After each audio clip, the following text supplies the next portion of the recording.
Bueno, pues vamos a continuar con los hidratos de carbono. Acordaos que empezábamos con el D-gliceraldehído, una molécula cuya estructura era esta que estamos escribiendo.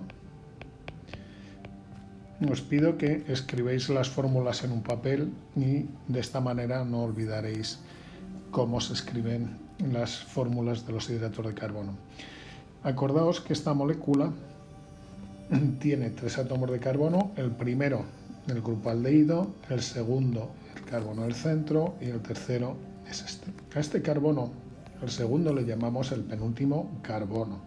Y sobre el penúltimo carbono, en función del convenio, se escribe el OH a la derecha para indicar que es la forma D, la forma dextro de ese hidrato de carbono, es decir, que desviaría la luz hacia la derecha. Bueno, lo importante es que recordéis que todos los azúcares, todos derivan del D-gliceraldehído.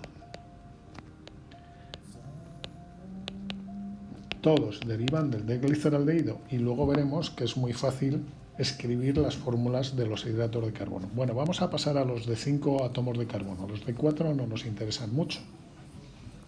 Y en primer lugar tenemos un hidrato de carbono de 5 átomos que es la ribosa. Siempre empezamos a numerar del 1 al 5. Y el penúltimo, acordaos, siempre el penúltimo carbono es el que va a indicarnos si es dextro o levo. Está el grupo OH a la derecha, por tanto tenemos la forma dextro. Esta molécula, esta primera, es la D-ribosa, que es una aldopentosa. Aldo porque tiene un grupo aldehído y pentosa porque tiene 5 átomos de carbono. Fijaos que la forma que tiene esta molécula es muy fácil de recordar. Tiene todos los grupos OH a la derecha. Un grupo aldehído porque es aldo y, como es un polialcohol, el último carbono acaba en CH2OH. Bueno, de la ribosa se puede obtener la 2-desoxi-D-ribosa. Fijaos que es exactamente lo mismo, simplemente que en el carbono número 2 hemos quitado a este oxígeno. Bien, pues esta es la 2-desoxi-D-ribosa. El penúltimo carbono, fijaos, sigue teniendo el grupo OH a la derecha, por eso va a ser D. Y estas dos moléculas son vitales en dos estructuras que conoceremos y que veremos más adelante: el ácido ribonucleico y el ácido desoxirribonucleico. Por eso se llama desoxirribonucleico, porque la estructura en el esqueleto del ADN vamos a tener un azúcar que en el carbono número 2 pues le falta el oxígeno que sí que tenemos en el ARN. ¿Vale? Son sumamente importantes estos dos azúcares y me gustaría que recordarais la estructura que tienen. A partir de la ribosa, pues obtenemos fácilmente la desoxi-D-ribosa, ácido ribonucleico y ácido desoxirribonucleico. Más adelante aprenderemos a dibujar esas formas.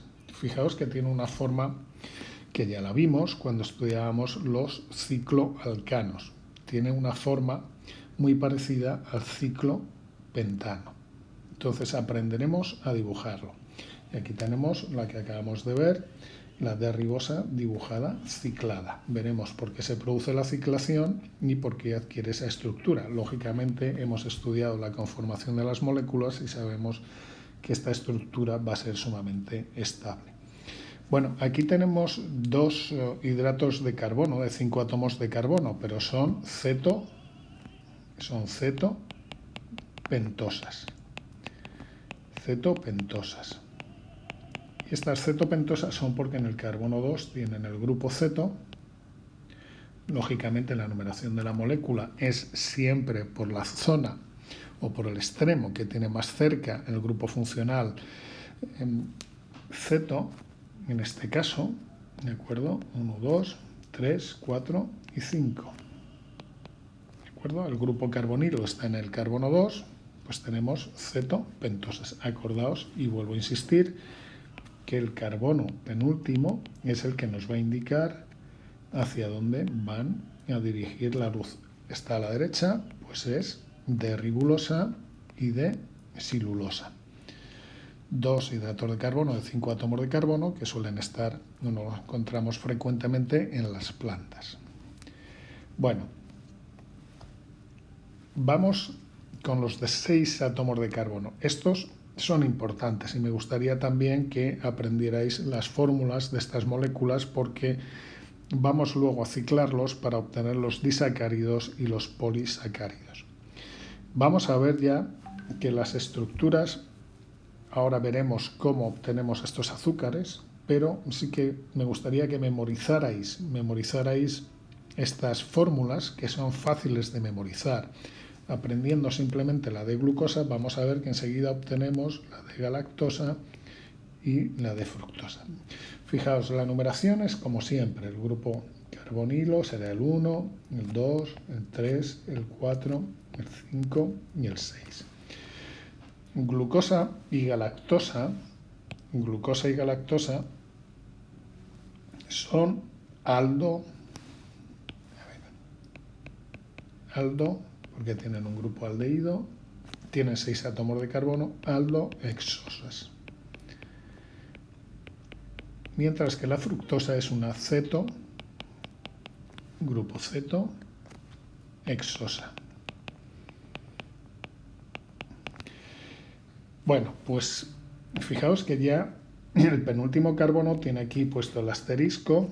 Este sería el penúltimo carbono. Como veis, los carbonos ya no se dibujan en estas fórmulas, en estas proyecciones lineales, simplemente están representados por las intersecciones de los enlaces.